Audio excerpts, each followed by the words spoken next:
فوج سے فارغ ہو کر ایسٹ پاکستان میں اپنے شہر لال بہار پہنچ گیا۔ اکتوبر یا نومبر کا مہینہ تھا۔ 1970 کا زمانہ تھا۔ ہنگامی عروج پر سے میرا بچپن، میری جوانی سب لال بہار میں گزری تھی۔ لوگ مجھے جانتے تھے اور میں بھی لوگوں کو جانتا تھا۔ بہت صاف ستھرا شہر تھا۔ پورے شہر میں ریلوے کے ملازمین تھے۔ ریلوے افسران کے بنگلے شہر سے دور تھے۔ ان کے آنے جانے کے لیے ریلوے لائن گھروں کے سامنے سے گزرتی تھی۔ سب سے پہلا بنگلہ جو تھا ایکسچینج کا تھا، اس کے بعد ریلوے ٹریننگ اسکول تھا، اور پھر ڈی ایس کا بنگلہ تھا، اور ٹریننگ اسکول کے سپرنٹینڈنٹ کا بنگلہ تھا، اور آخر میں ڈی ایم ای کا بنگلہ تھا۔ ان بنگلوں کے سامنے ایک بہت بڑا گراؤنڈ تھا۔ گراؤنڈ کے برابر میں قبرستان تھا۔ اس زمانے میں ٹرانسپورٹ نہ تھی، اس لیے لوگ میت کو پیدل ہی گھاٹ پر لے جایا کرتے تھے قبرستان تک۔ لال بہار ریلوے کا ڈسٹرکٹ تھا۔ لال بہار سے ایک لائن مغل ہاٹ تک جاتی تھی۔ وہ بارڈر تھا، وہاں آخری اسٹیشن ہوتا تھا، جو کہ آخری اسٹیشن تھا، اس لیے اس کے بعد انڈیا کا بارڈر تھا، جہاں ای پی آر کے لوگ ہوتے تھے۔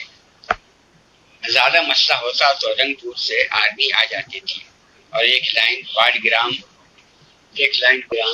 جاتی تھی، وہاں تک 10 ریلوے اسٹیشن راستے میں آتے تھے۔ تمام اسٹیشن پہ آرمی والے ہوتے، اور جہاں پل ہوتے وہاں مفتی باہنی والے آرمی کے وہاں نہ ہوتے ہوئے دھماکہ کر دیتے تھے، جس سے کمیونیکیشن ختم ہو جاتا تھا۔ اس وجہ سے یہاں پہ ای ٹی سی ایف اور آرمی والوں کو رکھا گیا تاکہ یہ محفوظ رہیں اور کمیونیکیشن بحال رہے۔ لال بہار میں ریلوے ہائی اسکول تھا، اور ریلوے اسکول کے سامنے ریلوے کے افسران کے دفاتر تھے۔ ٹرالی کے ذریعے یہ آتے جاتے تھے۔ 5 سے 6 کلومیٹر کا فاصلہ ہوتا تھا۔ لال بہار میں ایک سنیما ہال تھا، فرینڈز ٹاکیز کے نام پہ۔ لال بہار میں کوئی پارک نہیں تھا۔ ہم لوگ شام کے وقت چہل قدمی کے لیے ریلوے اسٹیشن جاتے تھے، مگر ہوشیاری سے اگر استاد نظر آئے تو ہم راستہ بدل دیتے۔ لال منیر ہاٹ میں بہت بڑا گڈس یارڈ تھا۔ تقریباً 15 سے 20 ریلوے لائنیں تھیں، جہاں پر مال گاڑی کے ڈبے کھڑے ہوتے تھے۔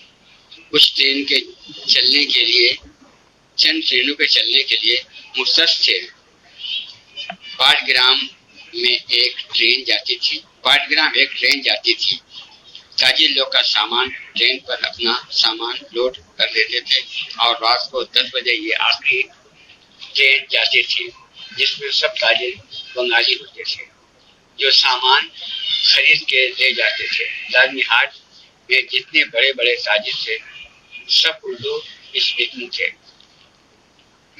ان میں اصغر مہاجن سب سے بڑا نام تھا۔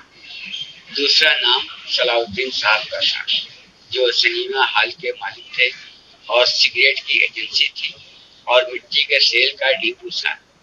ان کی رہائش رنگپور میں تھی، جہاں ان کا پیٹرول پمپ بھی تھا، اور بہت بڑا کاروبار تھا۔ امتیاز کپڑے والے تھے، جن کا کپڑوں کا کام تھا، کنٹرول تھا۔ لال بہار میں کاروبار تھا۔ شمشیر کنٹین والے، جن کے ریلوے اسٹیشن پہ بہت بڑی کنٹین تھی اور بہت بڑی دکان تھی شہر میں، ان کا بسکٹ کا کاروبار تھا۔ ممتاز بسکٹ والے، جن کا بیٹا اس وقت پاکستان میں ہے۔ شمشیر کنٹین والے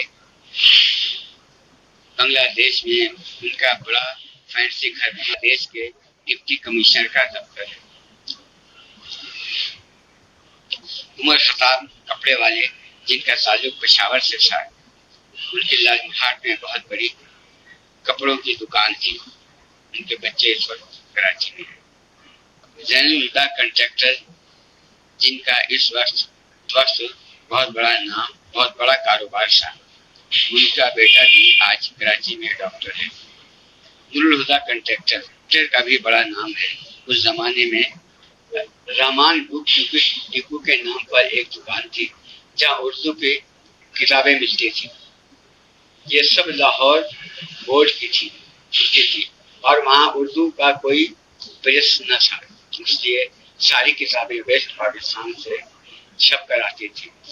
اگر یہاں کوئی کتاب نہ ملتی تو ہم سیدپور یا رنگپور جاتے خریدنے کے لیے، اس لیے کہ وہ بڑا شہر تھا۔ جہانگیر صاحب لالمی ہاٹ کے جامع مسجد کے مؤذن تھے۔ ان کا اپنا پرائیویٹ اسکول تھا، جہانگیر اسکول کے نام سے تھا۔ ان کے دو بیٹے تھے، ایک کا نام خالد اور دوسرے کا نام طارق، جو طارق اس وقت کراچی میں ڈاکٹر ہے۔